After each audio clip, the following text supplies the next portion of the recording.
আবার হাজির হয়ে গেছে ফরিদের সাথে আমরা কাঁচা বাজারে যাব আজকে।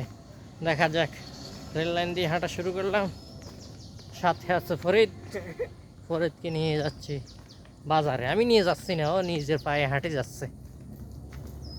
ঠিক আছে নি ফরিদ? ফরিদকে আমি ইউটিউবার বানাই দিম, ফরিদকে আমি ব্লগার বানাই দিম, ফেসবুকে লাখ লাখ টাকা ইনকাম করবো ফরিদে ভবিষ্যতে একদিন। সেই ব্যবস্থা করে দিব। তাকে আমি একটা ইউটিউব অ্যাকাউন্ট খুলে দিব, তাকে আমি একটি ফেসবুক পেজ খুলে দিব ফরিদকে। ফরিদ সেই প্রত্যাশায় এখন হাঁটতেছে।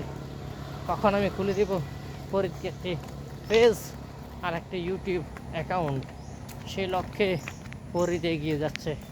আমরা এখন রয়েছি চাঁদপুর জেলার শাহরাস্তি উপজেলার রেল লাইনে।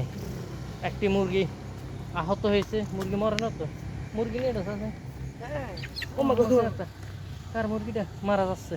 দেখেন দেখেন একটি মুরগি, তার মুরগি মানে রেল লাইনে বাড়ি গিয়েছে। হ্যাঁ, আচ্ছা, এটার আমরা ব্যবস্থা করি। মুরগিটা আমরা